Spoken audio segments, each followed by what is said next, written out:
Skyrim in space. How is that a bad thing?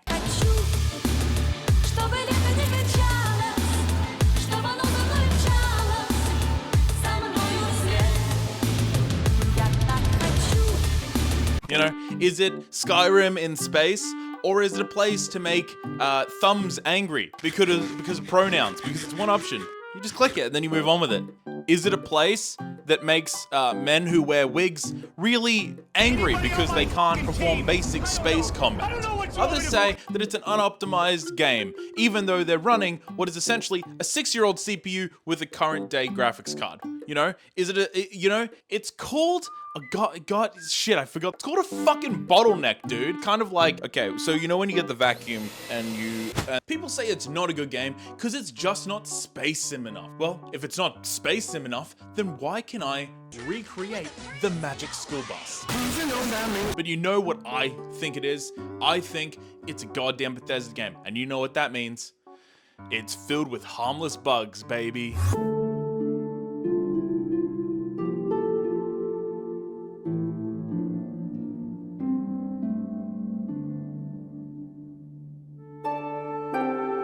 I'm talking a Bethesda game, baby. Let me tell you, if you don't know, what Starfield is. Starfield starts off with you, a brand new miner, fresh out of a divorce, forced back into the labor market. You mine a couple of stones, then you move on to touching a strange object.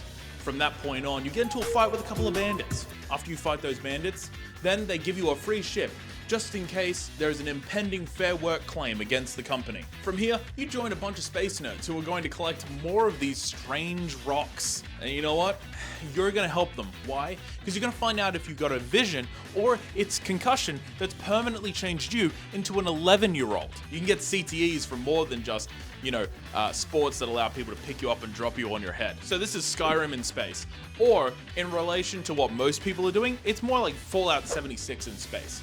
So what you're gonna do is spend 15 hours farming rocks so that you can find rare rocks, so you can build stuff to put stuff on another rock. I mean, it's essentially Fallout 4, settlements, or Fallout 76 in its entirety. Disclaimer, this is not a review. If you think it's a review, or you take it as a review, good for you. It can be a review. To you. Let's talk about the gunplay, baby. Gunplay, the guns feel heavy. They feel like guns, to be really honest. Like when I'm reloading, there's like a long reload animation, obviously because I'm reloading a gun. So, I mean, I don't mind that. I think it's pretty good. It is essentially Fallout 4 without VATS. Gun modifications are awesome. There are sick things you can do to your guns, and there's rare guns that you're gonna find that are also awesome. Problem with that, reason 5 million. I am still being walled like Fallout 4 in modifying. Instead of me going, oh, I want that modification. Oh, I can't do it because I have to research like level 2 weapon modifications. No matter how many playthroughs I do, I'm never gonna go, I'm gonna be the weapon modification guy. Space flying in space.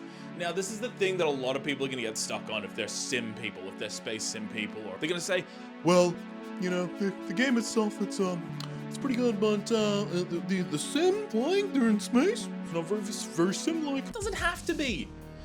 It's a part of the game. It isn't the game. Collecting resources, flying around, going to other planets, doing space deals. They're like deals, but in space. I'm doing space deals. I don't give a fuck about how realistic the flying is, but in saying that though, I actually think it's awesome. And if you want to play a realistic space sim, you've got Elite Dangerous, you've got Star Citizen, No Man's Sky, Free Space 2, if you're a real fucking OG. There's one little nitpick I have there. The movement of power, where you have to divert power from like your thrusters or your missiles or your shields, that is awesome. But the way that it's done doesn't feel very clean. I don't know. I'm sure there's a mod that's going to do a better job than that. Which brings me on to mods and brings me on to one of the most important things and the biggest things I have with this. The menu in this game, it's dog shit. Thank God somebody did a mod almost day one to fix the menu. It's way too clunky. I have to go through like 4 menus to get to where I'm going, or I remember all of them. So it's like P for quests, M for map, tab to go to the main menu, I to go to your inventory, blah, blah, blah, blah, blah. If you're gonna be like, well, I'm playing on controller, don't give a fuck. I have no idea. I set favorites, and then 30 minutes later, I got a weapon that was better than my favorite weapon, and then 30 minutes later, I got a better weapon than that weapon. So then I stopped using favorites because the favorites are good for one thing. They're good for your medical needs, okay? Story, I have no comment on the story. I've played nearly none of it. I started it, got the ship, went to Constellation, did the quest so I could get rid of the annoying chick to get at the start so I can have my adoring fan walking around. Speaking of, adoring fan. If you never played Oblivion, which is crazy, Oblivion's an amazing game. If you never played Oblivion, in Oblivion there's a guy called the Adoring Fan. You get this guy if you do all of the arena quests and you become the arena master or whatever you want to masturbator. The original Adoring Fan was one of the most annoying characters in the entire game, to the point where the internet memed out and a lot of YouTube videos would basically have how you would kill him, pushing him off cliffs, feeding him to like an enemy, blah, blah, blah, blah, blah. But guess what?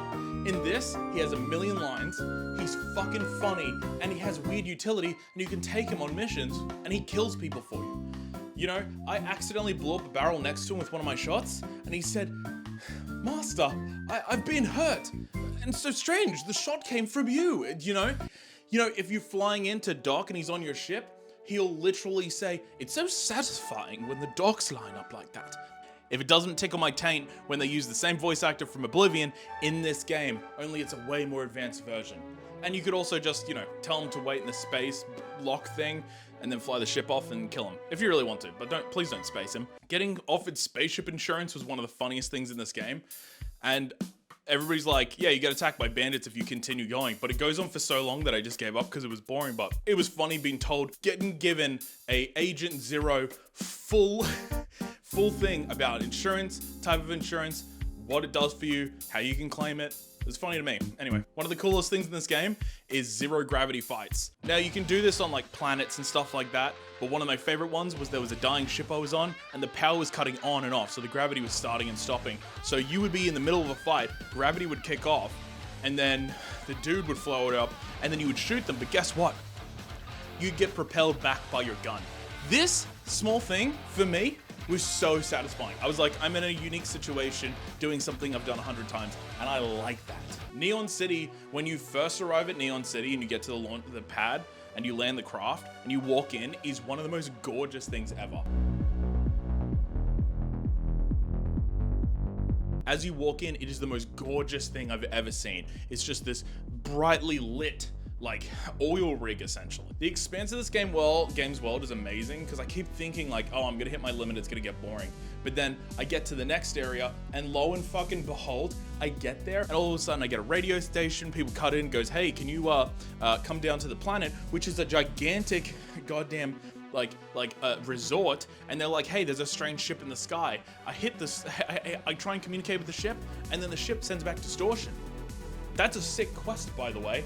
But the point is that the game is constantly just feeding me new stuff all the time. I'm sure it will run out, but the thing is Bethesda has an infinite world, and so do modders for creating new content. The persuasion system in this game is amazing. I love the way that it's laid out. I love that persuasion is based on your skill, but also it's based on, say, if you're in the middle of a quest and you get given a dossier, you get told what is the best thing to say. So your persuasion comes into effect, and you have a higher chance if you follow the information you were given, so then you can persuade them better. It's so good. It's so good. It's so good. It makes me want to play a charisma character so badly. The graphics in this game are not terrible. They're not the best. They're not bad. They're good. People are so obsessed. They're like, I mean, it reminds me of Cyberpunk. Cyberpunk came out, had a bunch of problems. I had no issues as far as performance went on my computer. And then people were like, look at the textures on this water. And then it's a video of a guy shooting water and it's just no splash. And they're like, look at dog shit this game. It's supposed to be next gen. Shut the fuck up. Games are experiences. And we, as people, have experienced a couple of nichely really good games, and now we're expecting all of these devs to produce some fucking absurdly good content. And we should expect good stuff for our money, but we should also accept that there's limitations. This game is expansive as hell. Super experienced, everything is something new.